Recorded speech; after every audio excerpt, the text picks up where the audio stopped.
It must have been in the tuna salad I ate for lunch. I could feel it back in my throat. This irritating tickle, followed by the disgusting realization there's a hair in my mouth. Both the tickling and realization made me almost gag. I spent the rest of my lunch bent over a sink in the men's room, desperately trying to spit the hair out.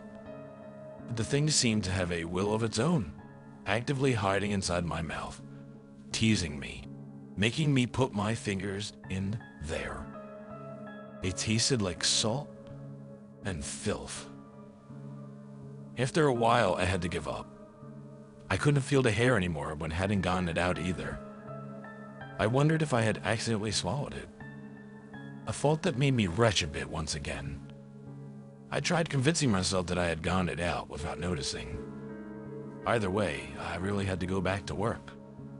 But first, I went to the core, feeling a desperate need to thoroughly rinse my mouth out. In spite of the lingering taste of my own fingers, I managed to push the unpleasant experience off of my mind whilst back at my desk. The spreadsheets across the multiple screens in front of me helped with that.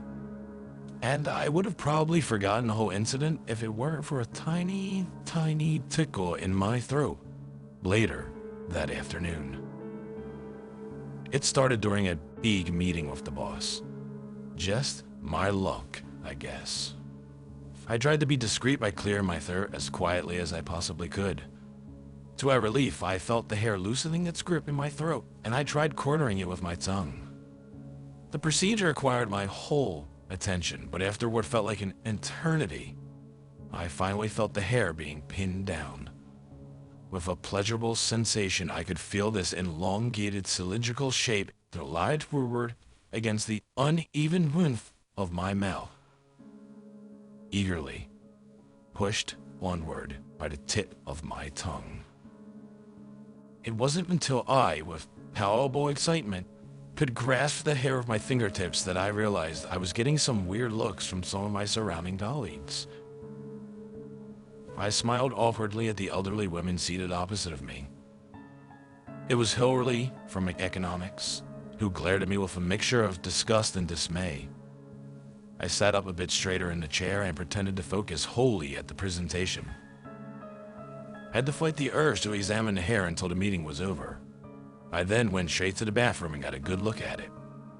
It was coarse, thick, and quite long, and most disturbing of all, it was definitely not one of my own hairs. Disgusted, I threw it in the bin, or at least I tried to. The hair clinged to my handmail. When it finally was gone, I washed my hands carefully. I'd also rinsed my mouth out with the faucet water. Bending my neck awkwardly in front of the faucet, trying to get as much as possible of the clear stream of freshness into my mouth. When I finally got back to my desk, the project leader approached me. She casually asked me where I had disappeared to for so long after the meeting.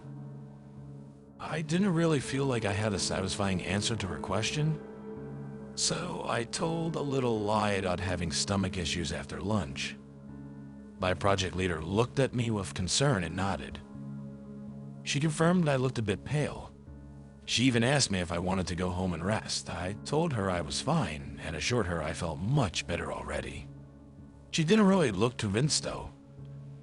But at least she left me alone after that. Finally, alone, I realized I had no idea of what had been decided at the meeting earlier. I spent the rest of the workday trying to figure that out. I headed home later than usual that evening. Before I drove out of the office parking lot, I texted my wife a heartfelt apology.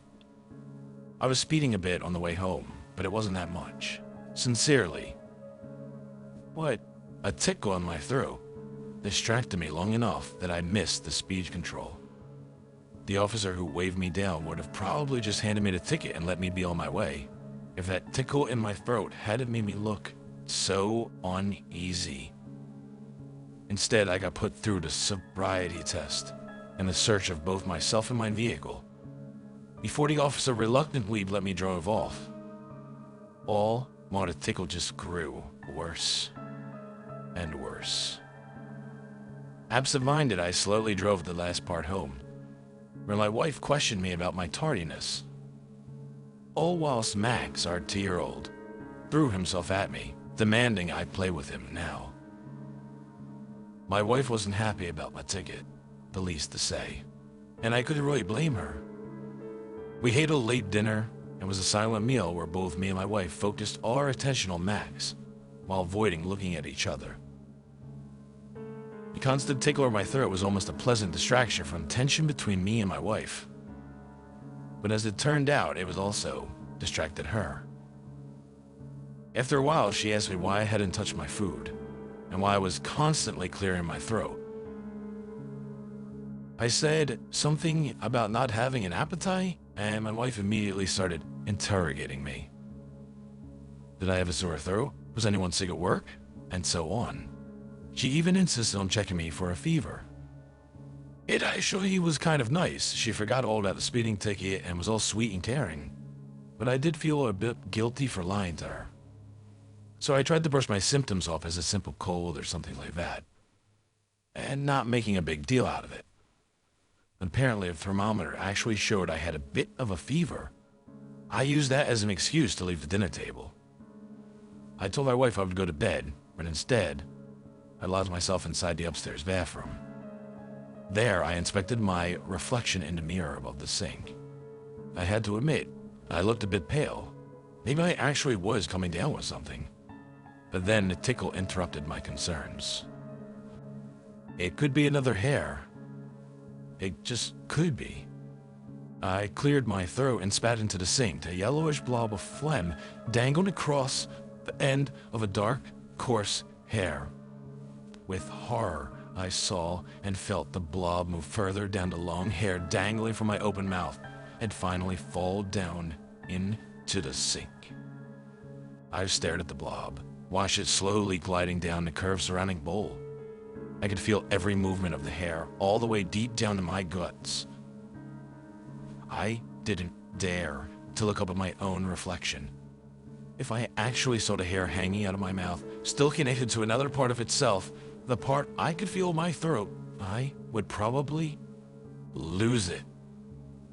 Instead, I tried to breathe calmly, with the hair moving in sync with gentle breeze from my in and exhaling of air. When I decided that my hand were steady enough that I can carefully grab the cursed thing between my right thumb and index finger, the sound of my heartbeats were deafening in my ears when I gently started to pull the hair out of my body. I could have sworn at the hair on the pulse, but as an act of mental self-preservation, I brushed it off as a figment of my own stressed-out imagination. Still, I could feel it, a faint but steady beat under my fingertips. Slowly and slowly, I pulled it out of me. Inch by inch, the hair started to build up a pile in the bottom of the sink. Like a tiny rope, it neatly layered itself in a circle. Every once in a while, a part of the hair that slided up through my throat and out of my mouth was covered in fat blobs of that yellowish phlegm. Both the feel and look of it made me retch, and several times I was sure I would throw up. I never stopped pulling at the hair, and eventually, the heaves would stop. I have no idea how long I stood there pulling. It felt like hours, but might have been less than 20 minutes until I felt it snap. The hair had broken off somewhere deep inside of me. Don't ask me how I can be so sure, but I know I felt it snap off. I literally felt it in my gut. I pulled the last part out of me. The dark, thick hair ended with the largest blob yet, and I couldn't have dropped it fast enough into the sink. It slouched down and joined the rest of the hair pile. I didn't measure it, but I realized it was too long to try and wash down the drain. With several layers of toilet paper, I picked it up and threw it into the toilet, where I flushed it as fast as I could. Feeling numb in both body and mind, I went to bed, almost collapsing into it. My last thought before I drifted off into a sleep deep enough to mimic a coma was a memory of a picture I once saw. The image had been of an ant, eaten from the inside out by a parasitic worm. A worm that deliberately eaten an ant alive without damaging the exoskeleton, muscles, or nerves. In this way, the worm could use the ant's body as a vehicle for its own legless and overdimensional body.